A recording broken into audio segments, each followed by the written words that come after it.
আজ আমরা আবার চলে এলাম একটি অজানা রহস্যের গল্প নিয়ে। কুরুক্ষেত্র। ভারতের একটি স্থান আছে যেখানে যুদ্ধ, ধর্ম, বিশ্বাস আর রহস্য একসাথে বোনা। এটি শুধু একটি মাঠ নয়, এটি ইতিহাসের গভীর অধ্যায়, শান্তি ও সংঘাতের মিলনস্থান। এই নামটি অনেকেই জানে, কিন্তু কি তুমি জানো কুরুক্ষেত্রের কতগুলো অজানা ঘটনা আজও বিজ্ঞান, ইতিহাস ও বিশ্বাসকে পরস্পরের সঙ্গে জড়িয়ে রাখে?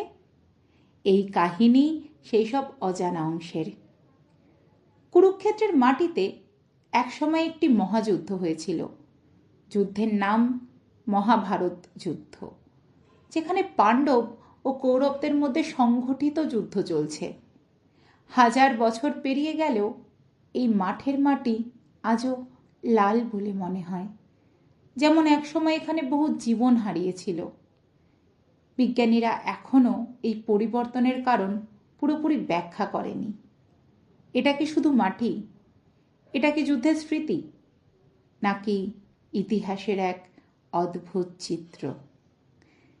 এই ক্ষেতের একটি অংশ জ্যোতিষার, যেখানে শ্রীকৃষ্ণ আর অর্জুনের মধ্যে ভাবনার এক গভীর অধ্যায় সৃষ্টি হয়েছিল।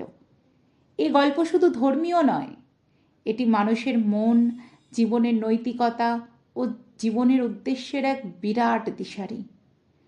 কিন্তু যারা রাতে সেখানে যায় বলে, শান্ত রাতেও হঠাৎ প্রাচীন বোদ্ধাদের মৃদু ফিসফিস শুনি। এটা তাদের কল্পনা, নাকি সেই অতীতের ছায়া আজও বয়ে ফেরে? যুদ্ধ বা স্থাপনা সম্পর্কিত কিছু খণ্ডাংশ খুঁজে পাওয়া গেছে, যেমন লাঠি, অ্যারোহেডস বা প্রাচীন পটেরি, যা দেখায় এই মাঠ একসময় অনেক বড় যুদ্ধে ব্যবহৃত হয়েছে। এসব মিলিয়ে কথাবার্তা হয়, এখানে যা ঘটেছিল তা শুধুই গল্প নয়। কেউ কেউ বলেন এমন নিদর্শন তো অদ্ভুত শক্তির প্রভাব নির্দেশ করে। কেউ বলে এটা প্রমাণ যে কুরুক্ষেত্র বাস্তবে এক বিরাট সংঘাতের কেন্দ্র ছিল।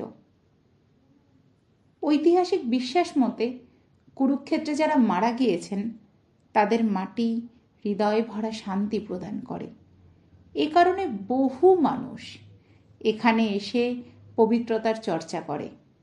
কেউ বলেন, আমি রাতে যে শান্তি অনুভব করেছি ওটা সাধারণ অনুভূতি ছিল না, বরং অতীতের ছায়া অনুভব।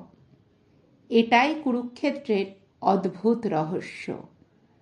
কুরুক্ষেত্র এটা শুধু একটি পুরাতন যুদ্ধক্ষেত্র নয়, এটা মানুষের বিশ্বাস, ইতিহাসের ছায়া এবং সময়ের ধারার একটা মিলনস্থল।